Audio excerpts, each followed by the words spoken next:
Graça e paz. Sou Michele, filha do rei. Que tal aprendermos sobre a Bíblia em um estudo bíblico? Vamos começar pela Bíblia, como ela é, seus autores, divisão, e viajarmos no tempo passado, entrarmos nos textos bíblicos e entender o contexto? Será que isso servia para aquela época ou também para o tempo atual? Vamos dividir esse assunto em partes. A história da Bíblia é extensa, então vamos começar. Antes deixe seu like, se inscreva no canal e ative a notificação e vamos aprender juntos. O que é a Bíblia?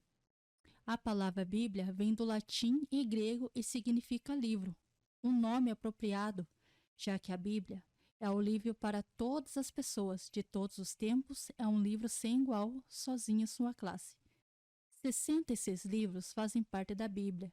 Eles incluem livros da lei, tais como Levíticos e Deuteronômio, livros históricos, tais como Esdras e Atos, livros de poesias, tais como Salmos e Eclesiastes, livros de profecia, tais como Isaías e Apocalipse, e biografia, tais como Mateus e João, e epístolas, cartas formais, tais como Tito e Hebreus.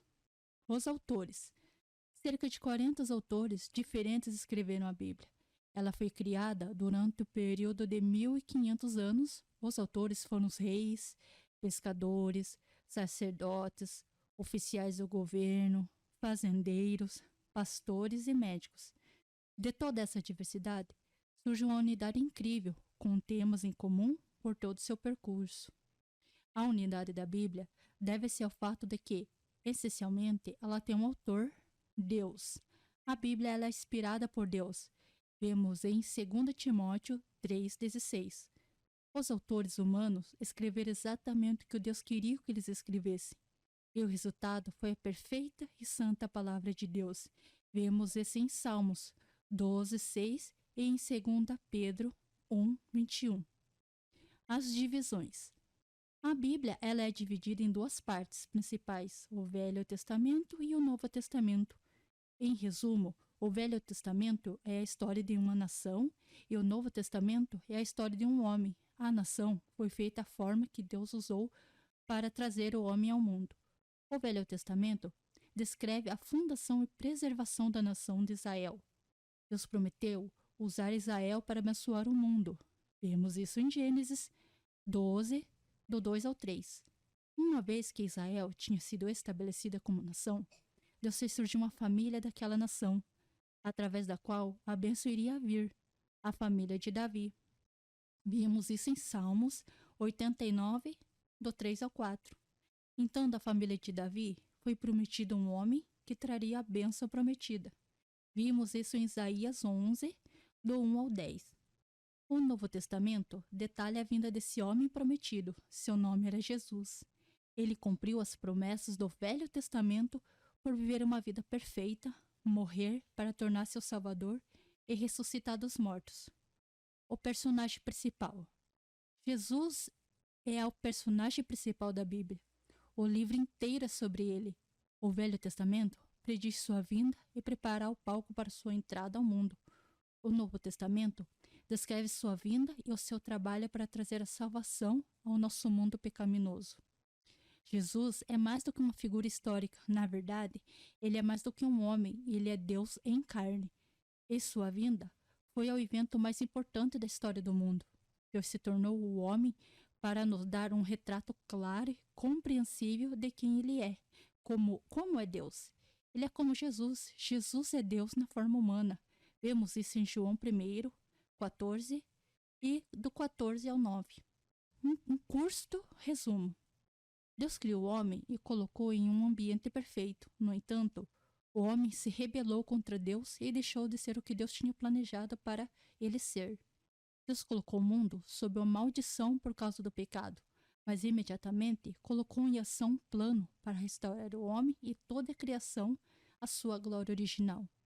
Como parte de seu plano de redenção, Deus chamou Abraão para sair da Babilônia e ir para Canaã, mais ou menos há 2000 anos antes de Cristo.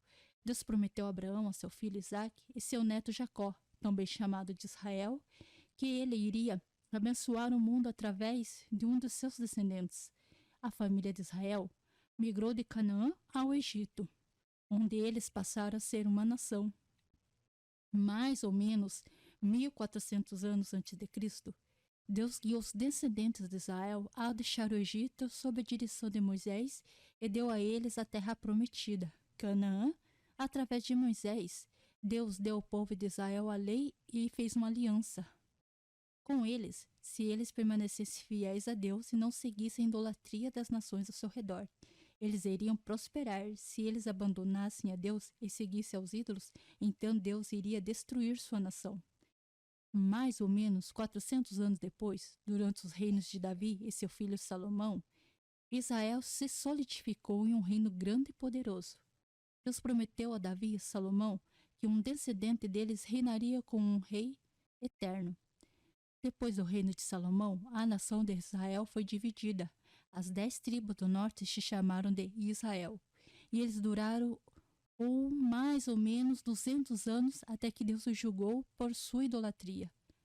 A Síria levou Israel a cativo há mais ou menos 121 anos antes de Cristo. As 2 tribos do sul foram chamadas de Judá, e elas duraram mais tempo, mas eventualmente também abandonaram a Deus. A Babilônia levou eles cativo mais ou menos 600 anos antes de Cristo. Mais ou menos 70 anos depois, Deus graciosamente trouxe o restante dos cativos de volta à sua própria terra, Jerusalém. A capital foi reconstruída mais ou menos 444 anos antes de Cristo. E Israel, mais uma vez, estabeleceu sua identidade nacional. Dessa forma, o Velho Testamento termina. O Novo Testamento começa mais ou menos há 400 anos depois, com o nascimento de Jesus Cristo em Judá. Jesus era o descendente prometido a Abraão e a Davi. Aquele que iria cumprir o plano de Deus e redimir a humanidade e a restauração à criação. Jesus fielmente completou sua tarefa. Ele morreu pelo pecado e ressuscitou dos mortos. A morte de Cristo é a base para a nova aliança. Com o mundo, todo aquele que tem fé em Cristo vai ser salvo do pecado e viver eternamente. Depois da sua ressurreição, Jesus enviou seus discípulos para anunciar as novas da sua vida e seu poder para salvar em todos os lugares. Os discípulos de Jesus saíram em todas as direções anunciando as boas novas de Jesus e da salvação. Eles viajaram para a Ásia Menor, Grécia e por todo o Império Romano. O Novo Testamento termina com uma profecia do retorno de Jesus para julgar o mundo incrédulo e libertar a criação da maldição.